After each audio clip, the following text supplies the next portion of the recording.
birthday party. Church was out on the road.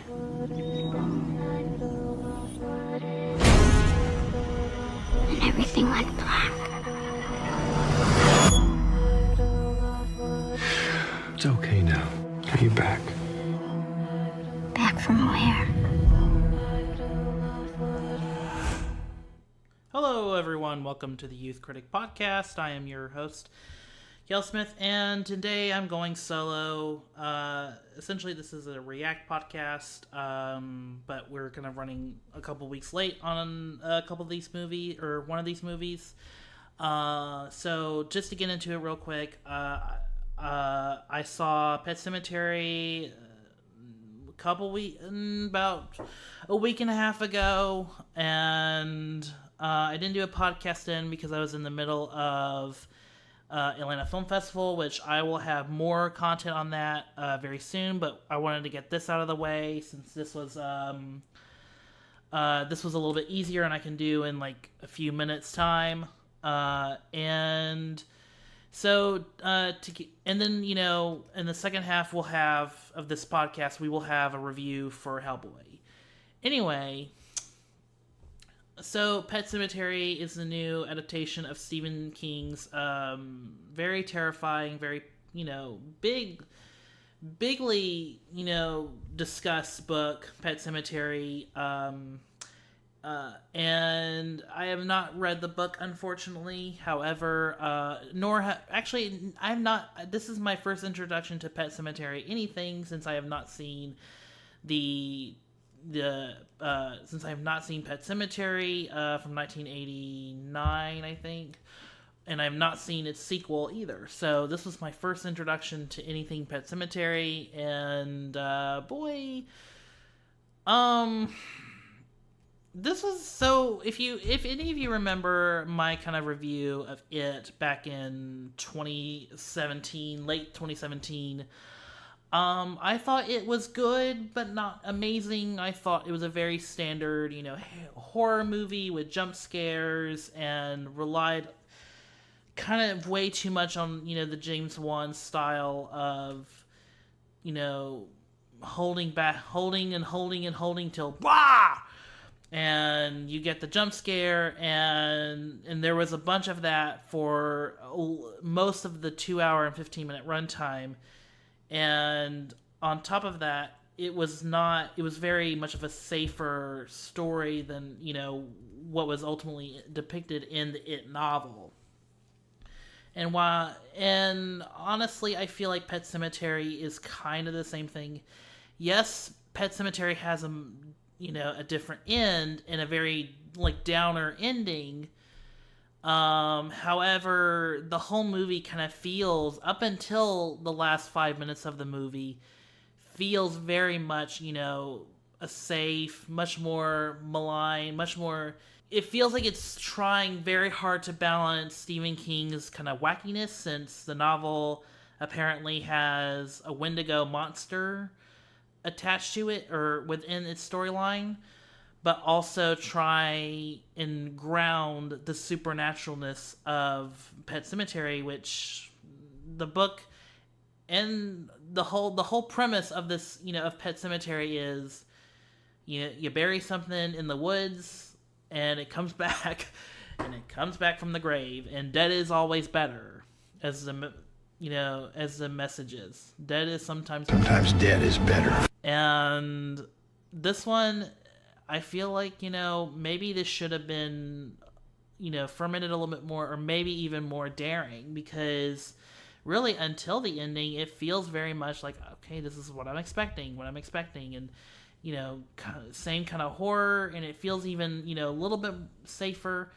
Now, I'm not asking, I don't think I'm asking, for, tons of buckets of gore. I don't think I'm asking out of the ordinary. I'm kind of asking for kind of more of a kind of, I guess a Stuart, kind of in the way like a Stuart Gordon film reminiscent of the Reanimator, where I'm I kind of love the, where I want more of that Lovecraftian kind of feel to what Pet Sematary's premise kind of goes for, is, what happens when you do bring back the dead? What consequences are there to, bringing back a loved one? What does that do emotionally? The kind of, the horror that comes from, not accepting something that nature intended. And that's kind of stuff I wish there was more of. You just don't get it, that bonkers kind ofness until the very, very end of the movie, which I still don't think I will spoil, but it's still, it still is a downer, bonkers ending, if that makes any sense. But I still kind of just was, throughout the whole entire movie, just like, yeah, this is all just what I expected. This is all, very studio horror-like. The direction of the movie is still, like, the screenplay of it is actually kind of interesting. Like, as the story does unfold, it gets more crazier. It does allude a lot more towards this house, or this entire property that is haunted is very much like causing the family's, rift and also their own, like, anxiety and depression and their own questioning of, their own morale of what they think of death. And it ends in a very profound way with, taking the idea of what would happen if we do not accept death. What would happen if we carried on forward with the idea that we don't want the people we love to die. We can't accept death in our, reality. And it does take the concept. It's done in the mundane way. It's done in the most studio-tested, mundane way imaginable. So, while I still like the movie, I still give the credit to everyone involved for making a competently well-made horror film that I enjoyed for an hour and 45 minutes. I'm at the end of the day, I'm just like, it was fine. It was good. It was a good, nice hour and 40 minutes to kill. I paid only $5 to watch the movie, and it was a $5 movie. So yeah, I'm giving a mild pass to Pet Sematary. It's a fun movie. Some people, not like the downer ending.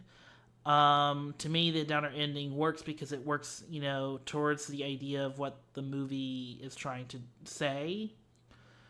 But yeah, I thought it was just fine.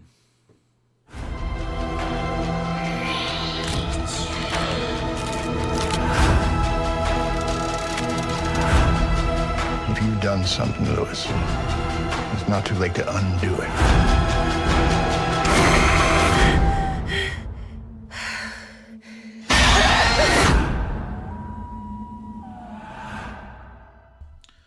Now on to Hellboy. Yay. He warned us that something was coming.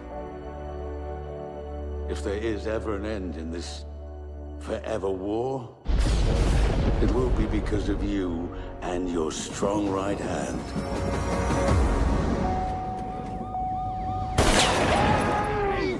I'm on your side! Sorry, my bad.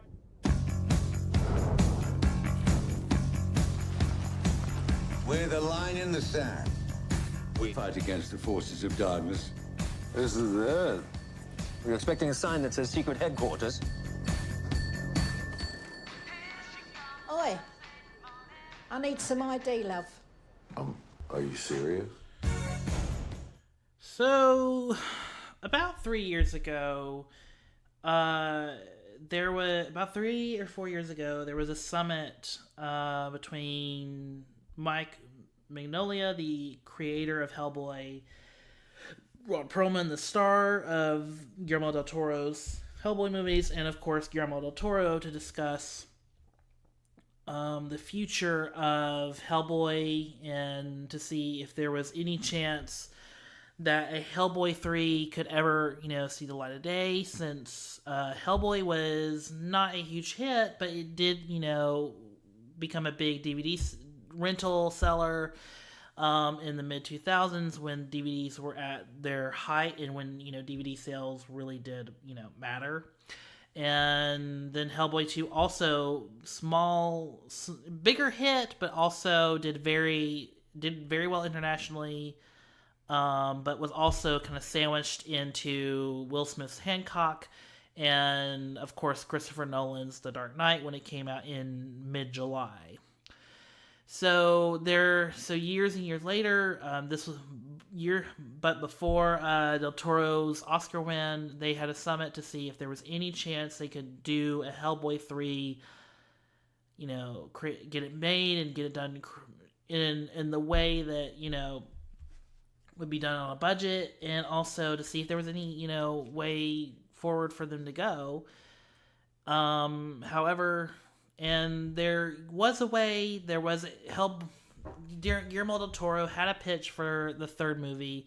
However, it would have cost way too much. The last-ditch effort of a Hellboy 3 was early 2010s when Legendary had picked up Pacific Rim, and Del Toro had pitched it to Thomas Tull, the head of Legendary at the time. And unfortunately, Thomas Tull loved the idea, but it was just too expensive to do for even the company to do. And this was the company that was investing $190 million in Guillermo del Toro's original robots versus giant alien kaiju monster movie, Pacific Rim. So, if that gives you any indication. And so after that, Mike Mignola just said, I have to do something with the property, something has to be done, to keep the kind of, popularity going. So Mike Mignola took the Hellboy movie rights and gave them to Millennium Media, and they said, we're going to make a $50 million R-rated movie in the style of Deadpool with violence and language and yada yada yada. And cut to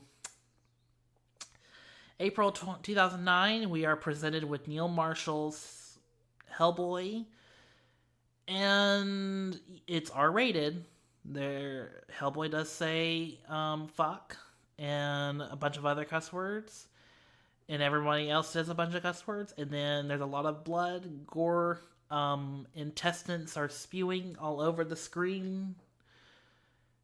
But the movie itself, not that good.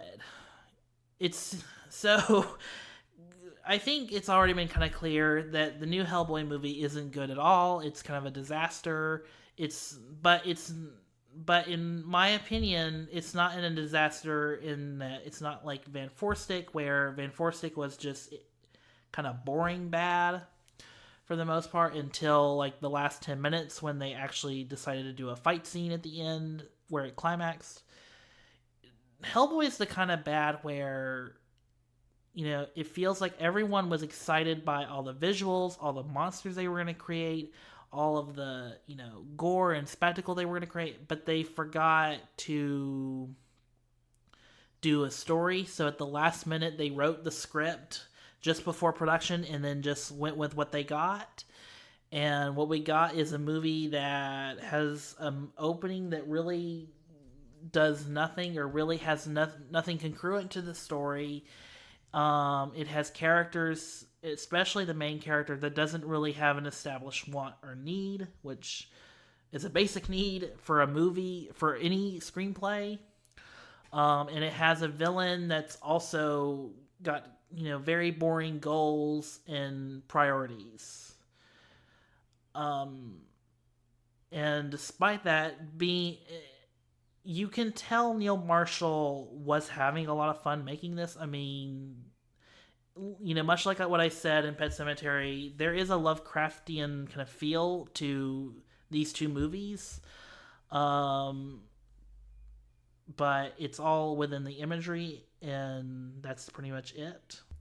There are no like themes or anything representative within the imagery, so it's just imagery that is evocative and very shocking. But that's all there is. That's all there is. And that's really kind of the best way to say about Hellboy is, yes, it's R, it's gory, it's violent, and there are horror elements, especially in its kind of, reminiscent of Hammer horror films. But in a way, that's kind of the problem with Hellboy, is that's all there is. It gives you a lot of promise. It gives you a lot of interesting things that are sellable, things that, would go great with a pitch, and it meets the requirements of those. But there's nothing, behind all that. There's nothing behind all these excuses. There's nothing behind anything that, anything that's being offered. And that's really the problem with Hellboy, is that it gives you a lot of great potential. It gives you a lot of, goofy, campy horror. But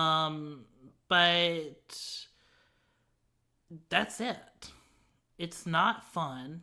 It's not fun, not because you're disgusted by it all, but because you're overloaded with, your senses are overloaded with everything that they're throwing at you.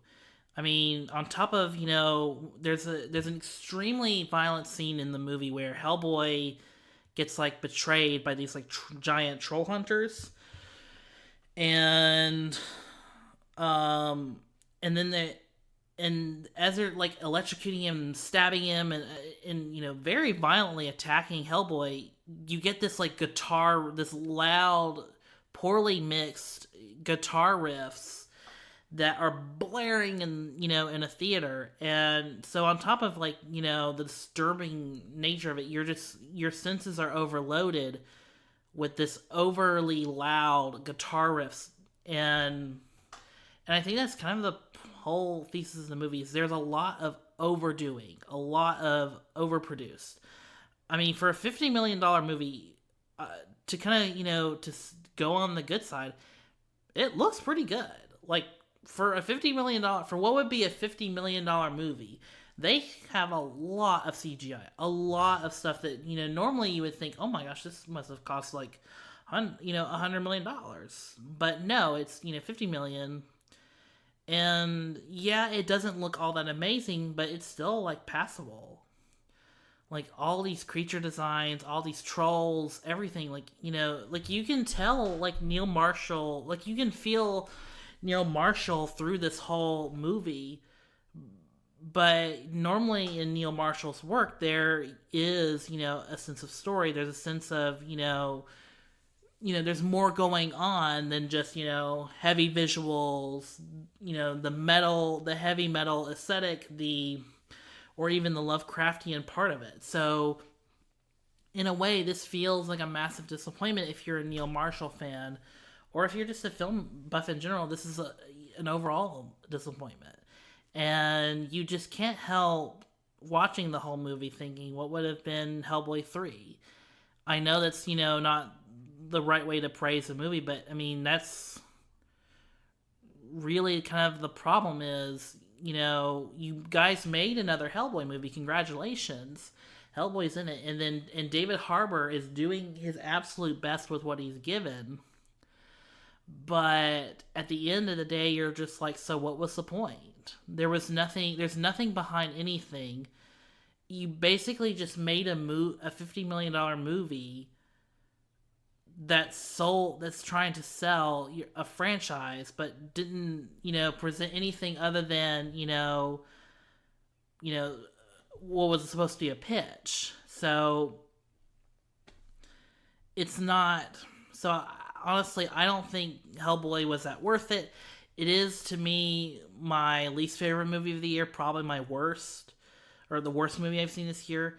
It is not good at all, and I highly don't recommend watching it. Don't waste time. Don't even waste, the $5 to see it. it's just not a good movie. I found this so ugly to look at and profoundly just, I couldn't believe, again, we have another superhero movie just reeking of problems. And yeah, I thought it was just not good at all. You made me a damn weapon. I just wanted to help you become the best you.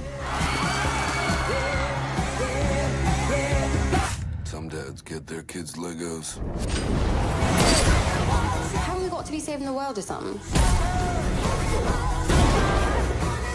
Does it do anything special? Yeah.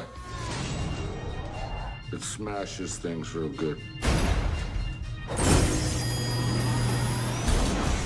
All right, that is it for the Youth Critic podcast this week. I will have more Atlanta Film Festival 2019 coverage coming out in the next couple days. And obviously, we'll have some more stuff coming out next week. Thanks, everyone, for listening to the show. You can find me on Twitter at MovieKale. You can also follow this show at The Youth Critic. And then you can also follow the channel that distributes this podcast at KHC Network. Thanks, everyone. We'll be back with you very soon.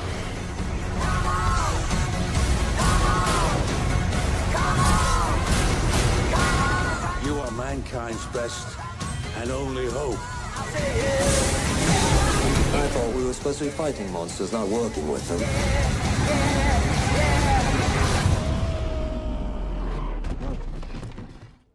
Who you calling monster, pal? You look in the mirror recently? He's an asshole. Sorry! I interrupt! On the contrary, you've arrived just in time.